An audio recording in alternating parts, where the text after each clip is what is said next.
أعوذ بالله من الشيطان الرجيم. بسم الله الرحمن الرحيم. الحج إذا في يوم عرفة الحقيقي راح إلى عرفات، وفي ليلة العاشر الحقيقية راح إلى المشعر، وإلى يوم العاشر إلى منى. كل إشكال ما بي، هذا هو الواقع. والحج مع العامة في الضرورة هذه رخصة ومو عزيمة. نعم، إذا كان يؤدي إلى أمر الإقدام عليه حرام يصير عزيمة لهذا العنوان الثانوي، وإلا لا، رخصة. السؤال حول هذه الفقرة: يا من هو في دنوه عال، فما هو توضيحه؟ الجواب واضح على أنه مع أن الله سبحانه وتعالى بعيد عن الناس مثلا بنحو ما، ولكن هو قريب ونحن أقرب إليه من حبل الوريد، ومع كونه يكون قريبا فلا يكون بعيدا.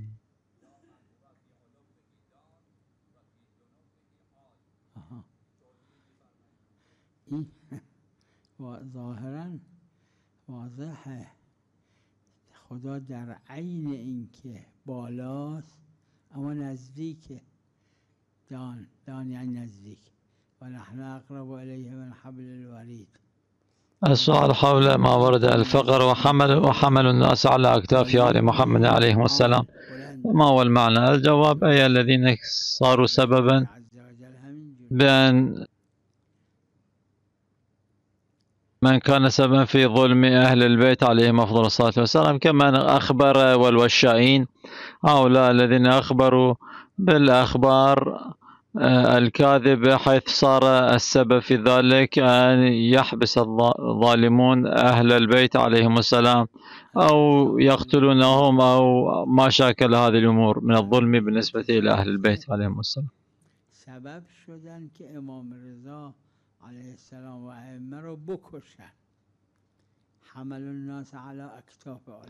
السؤال: هل تشمل هذه الجملة ما إذا صنع الناس شيئا حيث كذب الناس أهل البيت عليهم أفضل الصلاة والسلام؟ الجواب: انظروا للمرحوم الشيخ الأنصاري رسالة خاصة، ويذكر هناك 5 موارد، الموارد مختلفة من التقية، بعضها واجبة، بعضها محرمة ومستحبة ومكروهة ومباحة، فالموارد مختلفة،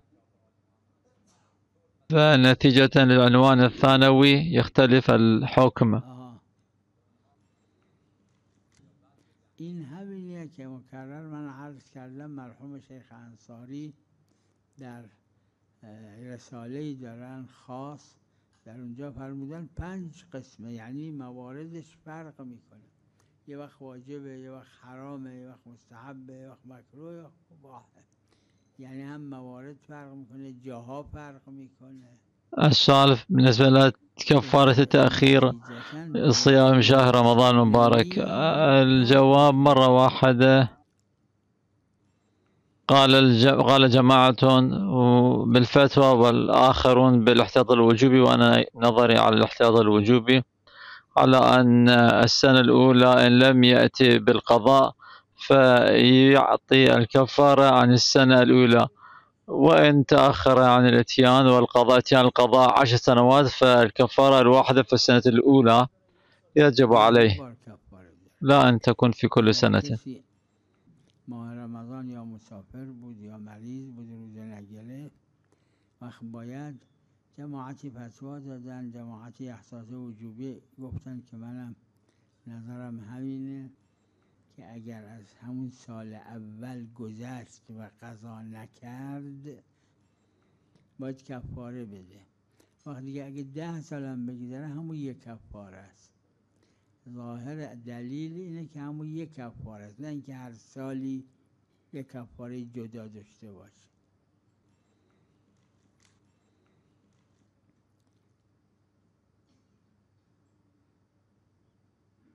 السؤال فيما ورد من بعض الروايات على أنه من قرأ هذا الدعاء أو هذا مثلا قرأ هذه الجملة لم يرجع خائبا واستجاب الله دعاءه في الموضع الكذائي أو في الزمان الكذائي، كما ورد عن الإمام الهادي عليه السلام بعض هذه الروايات، فلا يرد هذا الدعاء.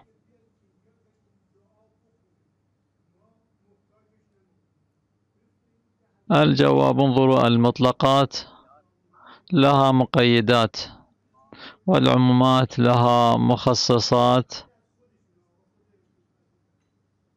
وهذه مطلقات.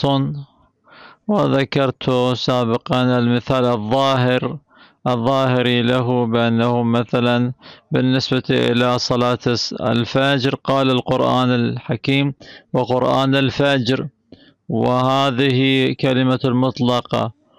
ففي صلاة الفجر الإنسان يقرأ آيتين، هل يكفي في المقام؟ لا، وإنما الأدلة الأخرى تبين المعنى سواء في القرآن أو في الروايات الشريفة عن النبي صلى الله عليه وآله أو أهل البيت عليهم السلام. وقد قال الله سبحانه وتعالى: ما آتاكم الرسول فخذوه.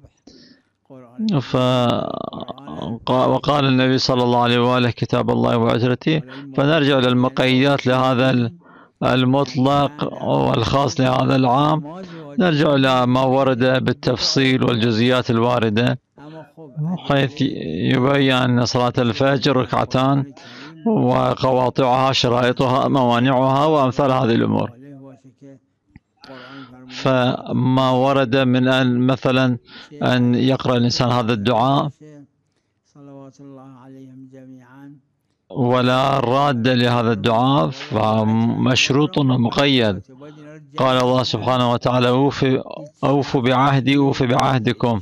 مانع قاطع من حيث المجموع اینکه مکرر تو دعاها داره که این دعا رد نداره، این دعا حتما. وإن لم يذكر الإمام الهادي عليه السلام أو مثلا المعصومون سلام الله عليهم الشرائط والقيود في هذه المسألة، كما أن القرآن الحكيم لم يذكر القيد للمطلق الذي ذكره قرآن الفجر. فالله سبحانه وتعالى كما في الآية المباركة: أوفوا بعهدي أوف بعهدكم. فإذا وفيت بعهدك أيها الإنسان، الله سبحانه وتعالى يفي بعهدي بالنسبة إلى هذا الإنسان. أوفوا بعهدي أوف بعهدكم. اون عهدی که من کردم با شما خدا میفرماید. السؤال: الفرق بين النبي والرسول المحدث. الجواب: انظروا، النبي 124,000 نبي كلهم كانوا أنبياء. اطاعت خدا و رسول کنید، خدا عز و جل عهد کرده که اجابت کنه، اما این اجابت مقید به اینه که شما به عهدتون عمل کنید. این یکی از قیود تمام فكل هؤلاء كانوا رسلا، أما الأنبياء من كانت وظيفته تختلف عن الرسول، فالرسول كل من بعثه الله سبحانه وتعالى، أما المحدث من يأتيه جبرائيل عليه السلام أو من دون واسطة يوحي إليه الله سبحانه وتعالى شيئا، كما بالنسبة إلى الأئمة عليهم السلام بأن الله سبحانه وتعالى كان يوحي إليهم مكررا من دون واسطة.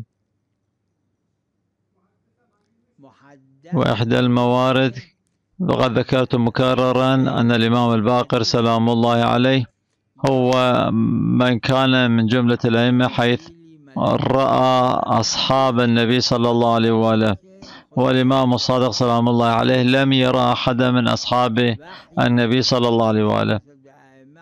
الإمام الباقر سلام الله عليه قد رأى الإمام الحسين وجابر وعدة كانوا من أصحاب النبي صلى الله عليه وآله. لما استشهد الإمام الباقر سلام الله عليه كان جالسا الإمام الصادق سلام الله عليه في داره للتعزية والعزاء، فدخل شخص من كلامه يظهر أنه من المنافقين، وكان يريد أن يطعن أو يجرح الإمام سلام الله عليه.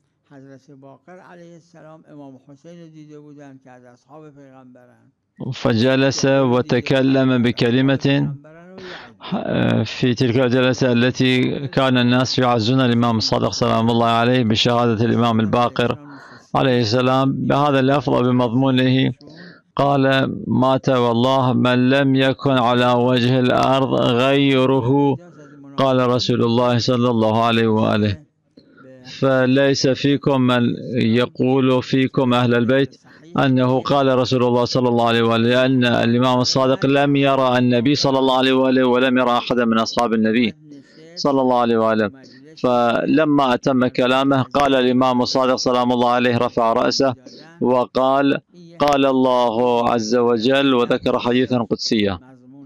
فمن أين جاء إليه الحديث القدسي؟ فهو من جانب الله سبحانه وتعالى، وهذا ورد مكررا في الروايات الشريفة.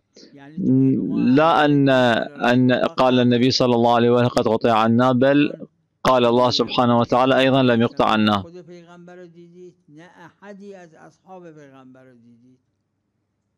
این را که گفت روایت داره، حضرت صادق علیه السلام سرشون رو بلند کردن.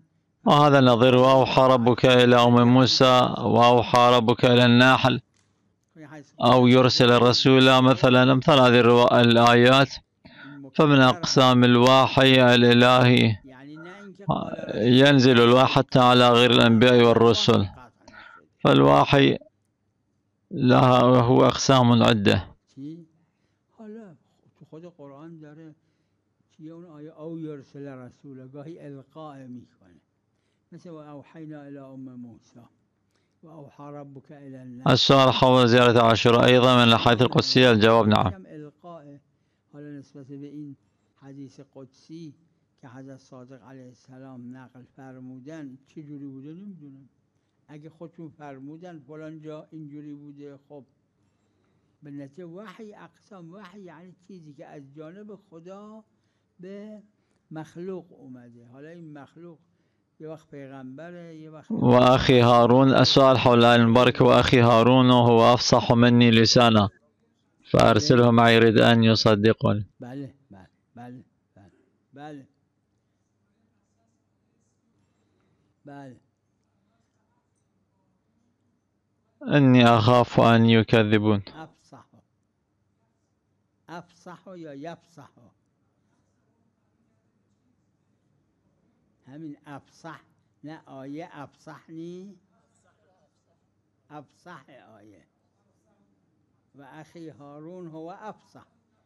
افصح یعنی من فصیح هستم، اون از من فصیح تره.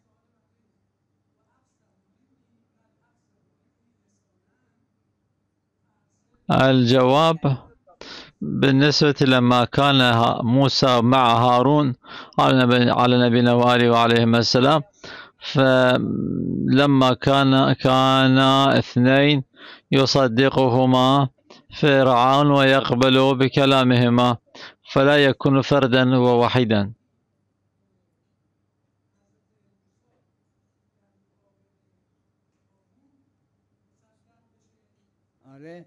يعني تصديق يعني دو تا بشه. السؤال على أنه هل كان اعتبار موسى أقل من هارون حيث يطلب أن يعاضده هارون؟ الجواب: لا، كما في الروايات الخوف من جنود العقل.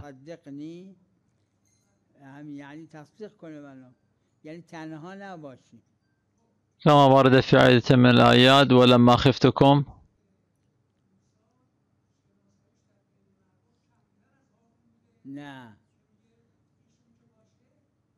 فالخوف من جنود العقل، ومن عقل الإنسان أن إذا لم يكن له القدرة الدنيوية في مقابلة الآخرين أن لا يهجم أو لا يعترض أو لا يعارض شخصا، فيعتزل هؤلاء بالخوف. فموسى قال: إني أخاف أن يكذبون إذا كان فردا، ولا إذا كان شخصين وفردين فيكون احتمال تكذيب هذا الشخص أقل مما إذا كان فردا واحدا. عقل که انسان وقتی که قدرت دنیایی مقاومت نداره حمله نکنه. واحتمال التكذيب بالنسبة إلى واحد من الأشخاص بالنسبة إلى الاثنين أقل من شخص واحد. کمتر در موقع تکذیب قرار میگیرن تا یه نفر. یعنی یه نفر هم هست میگه این حرف درسته. يعني كمتر. فتصديق فرعون إذا كان موسى مع هارون احتمال التكذيب يكون أقل. يعني يصدق يصدق حضرت موسى را تا ناس کمتر تکذیب کنن، احتمال تکذیب کمتر بشه. يصدق همین یعنی حضرت موسی که به فرعون میگن خدایی هست و بیا خدا رو بپذیر، اون میگه که آها راست میگه. فيصدق هارون كلامي حتى لا يكذبني القوم. احتمال تکذیب اون أي يؤيد ويصدق كلام هارون كلام موسى. يصدقني نه يعني حضرت موسى که به فرعون از خدای عز السؤال حول المعرفة بالنسبة إلى أهل البيت عليهم السلام في كثير وجملة من الروايات والزيارات عارفا بحقه وعارفا بحقها. ما هو المقصود؟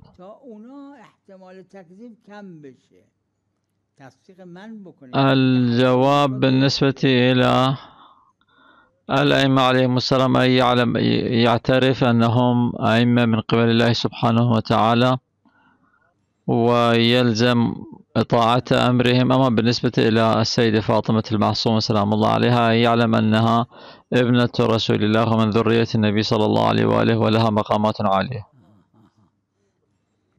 عرفاً به حقها این را علامه مجلسی دیگران من مکرر دیدم فرمودن که عرفاً به حقها نسبت به غیر معصوم به عصمت کبرا مثل حضرت معصومه سلام الله علیها معنیش اینه که بدون از این خانواده است، عصمت کبرا نیست. اما خود این ويظهر من هذه الجملة وهذه الكلمة أن لفاطمة المعصومة سلام الله عليها الحق على الناس، والجملة تنبئ عن حقها سلام الله عليها. أما سائر أولاد المعصومين فليس لهم حق. قاعدة اینجور فرمودن یعنی اون حق اینه که ایشون از این خانواده هستن، غریبه نیستن، اما حق ندارن. امامزاده ها همشون حق ندارن گردن مردم. معلوم میشه حضرت معصومه یه حقی دارن. این خود این جمله دلیل مقام حضرت معصومه است. بله بله.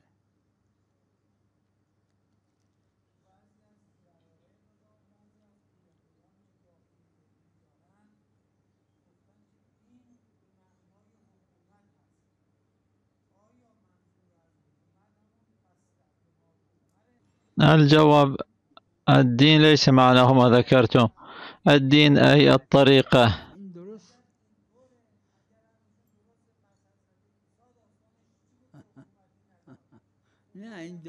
فكيف يكون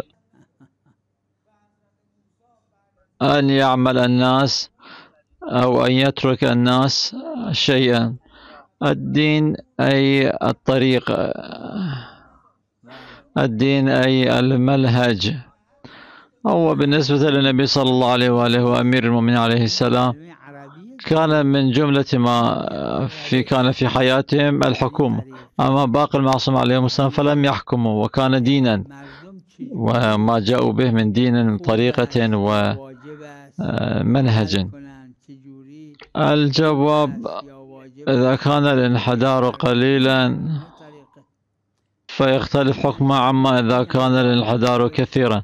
فإذا كان الانحدار قليلا جدا فيؤثر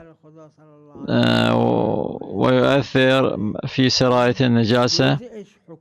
أما إذا كان الانحدار كبيرا وكثيرا فلا.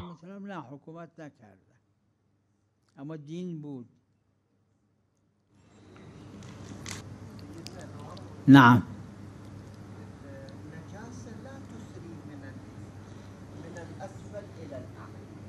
أي أو فيها نفسه أجركم الله لا تصعد بالميزان أي إلى الفوق. أي الأرض المنحدرة هم كذلك. هذا مختلف. إذا الانحدار قليل يعني يشبه المتساوي السطوح ليش يأثر. أما الانحدار إذا تسنيم يعني كثير الانحدار لا يؤثر. موارد تختلف، قد يكون الانحدار كلش قليل يؤثر، لأنه التأثير هذا أمر عرفي. موارد تختلف مو كلها بهالشكل. وتارة يكون السبب في هذا المرض هو نفس الإنسان وباختيار الإنسان فيمرض الإنسان، وتارة يمرض ولكن لا يكون هو السبب في ذلك، بل كان مجرد تقدير إلهي. ببینید مرضتو نه امراضتو، دو تا چیزه. انسان مریض میشه اما خودش خودشو مریض میکنه. این دو قسمه، گاهی خودش خودشو مریض میکنه، گاهی نه، تقدیر الهیه. گاهی چیه آیه شریفه؟ ظهر الفساد فی البر والبحر بما کسبت ایدی الناس. گاهی آدم یک کاری میکنه خودش خودشو مریض میکنه، پس مریض شده و خودش هم سبب شده. گاهی مریض شده اما تقدیر الهی بوده که مریض. السؤال بهذه الكلمة وهذه الجملة والرواية أن الأمور إذا اشتبهت اعتبر آخرها بأولها. الجواب انظروا إذا حصل الاشتباه والالتباس ينظر الإنسان إلى أول الأمر ونهاية الأمر ليرى أن الشيء جيد أو لا. فتارة يأمر الإنسان بالمعروف مثلا ولكن تكون النتيجة أردأ وأسوأ من ترك المعروف، أو ينهى عن المنكر مثلا وهذا النهي عن المنكر يكون أردأ حالة من نفس المنكر. كمان أراد أن ينهى عن المنكر ولكن فضح شخصا في العالم، ففضحه يكون أسوأ من سرقة هذا الإنسان أو اتيانه مثلا من اتيانه لهذا الحرام ولهذا المنكر. فأول الأمر نهاية الأمر، أي نهاية الأمر معنى النتيجة. فيلاحظ الإنسان هذه الأمور بأجمعها. يعني ببینید وقتی چیزی مشتبه شد باید اول و آخر یعنی نتیجه رو ببینیم تا ببینیم این نتیجه خوبیه یا بده. گاهی یک عملیه، یعنی یک شخصی یه امر به معروف میکنه اما نتیجه. ففي بعض الأحيان يجب على الإنسان أن يرى بأنه مثلا الشيء الذي يريد أن يأتيه وهو في نفسه لا يكون محرما، فإذا كان إتيانه سببا لإتيان محرم أو لتأسيس محرم فيكون محرما ويترك الإنسان هذا الشيء. وكما ذكرت مرارا بالنسبة إلى إجراء الحدود هو أحد الواجبات أو إحدى الواجبات، ولكن من أراد أن يجري الحدود هل إذا نظر عواقب الأمر فإذا كانت الآثار أسوأ من نفس إجراء الحدود فيسقط أو يحرم إجراء الحدود مع ما كان له من حرمة في تأخير إجراء الحدود وما ورد في ذلك الروايات المباركة وفي سيرة أهل البيت عليهم السلام. همین باید دید این کاری که داره انجام میده این شخص و خودش فی نفسه حرام نی، آیا سبب یک حرامی میشه؟ نکنه و به عنوان ثانوی میشه حرام. مثل همون فرمایش پیغمبر صلی الله علیه و آله که من مکرر عرض کردم، اجرای حدود یکی از واجباته و تو روایت داره نظرت ساعه، ساعت نه يعني 60 دقيقة يعني فيجب ملاحظة أول الأمر ونهاية الأمر في إتيان جميع الأمور الواجبات والمحرمات. ساعة وإذا بولدي الحسن عليه السلام وإذا بولدي الحسين عليه السلام ساعة يعني قصد در اجرای حدود تأخیر حرامه، جایز نی. بر حاکم شرع حرام تأخیر بندازه اجرای حدود را. پیغمبر خدا صلی الله علیه و آله روایت داره فرمودن درباره هزارها تو روایت نداره، فرمودن قوم کثیر اینا من اجرای حدود را تعطیل کردم به خاطری که نگن این پیغمبر بی‌وفاست، چون اون نتیجه بدتره. تعطیل حدود بده اما اون بدتره. مثل که در خمر و میسر قرآن کریم فرموده فیهما اسم کبیر و منافع للناس و اثمهما اکبر. پس باید عاقبت هر کاری را دید. این کاری که واجبه عاقبتش خوبه انجام بده. اگه این کاری که واجبه فی نفسه عاقبتش یک بدیه که بدتر از ترک این واجبه، نه واجب انجام نمیده. در واجب میاد، در حرام میاد، در مستحب میاد، در مکروه میاد، در مباح میاد، همه جا. این فرمایش حضرت امیر صلوات الله علیه در نهج البلاغه که خوندید این همینو میخواد بگه. میخواد بگه اول امر و آخر همش رو با هم ملاحظه کنید.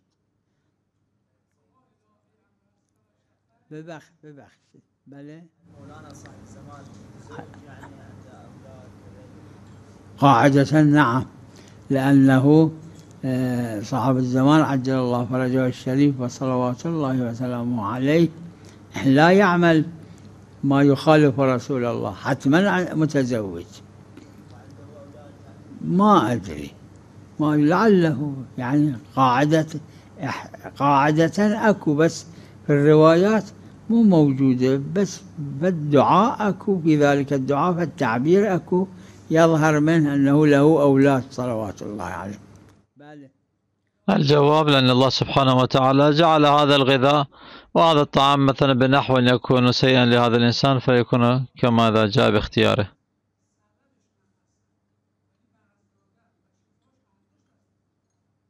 نه یعنی گاهی انسان خودش کاری نکرده که مریض بشه، تقدیر على رواية مثلا تذكر بأن الرواية نجسة أو يكون نجسا، فهذه الرواية تحمل على التقية، ونظيرها روايات عديدة. فيقول الإمام عليه السلام يأتي عنكم الخبران المتعارضان، فقال عليه السلام خذ بما اشتهر بين أصحابك. الشهرة إما حدسية أم حسية، وبناء على المشهور بأن الشهرة الحدسية أيضا لها اعتبار. واللي فلان غذا بده واسش میخوره این مریضش بدتر میشه. این از خودش نه، از خداست. از خدا تکوینیه، یعنی چون خدا این غذا را برای این مریض جوری کرده که بد باشه، مثل که اختیار به انسان داده و انسان با اختیار کار بد میکنه.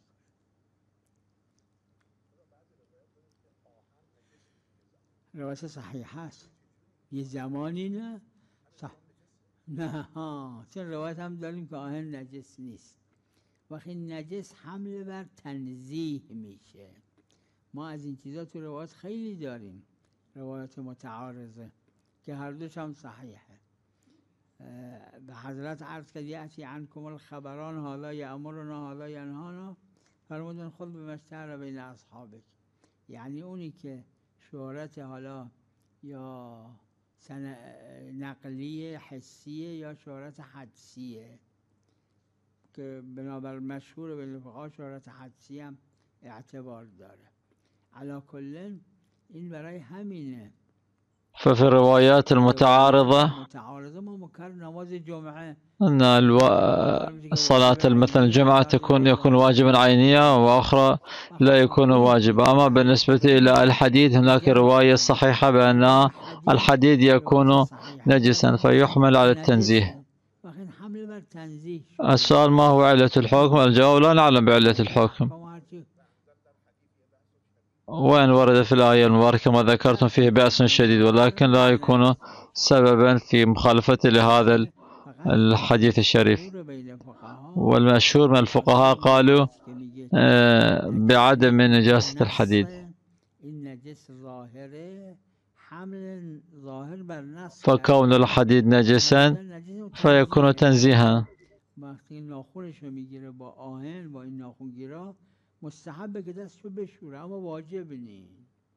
وصلى الله على محمد وعلى الطاهرين.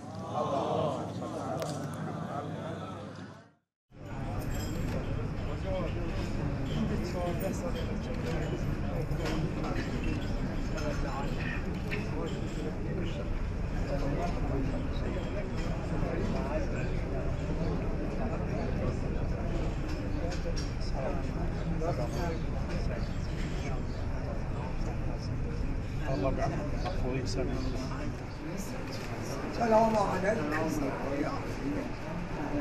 عليكم.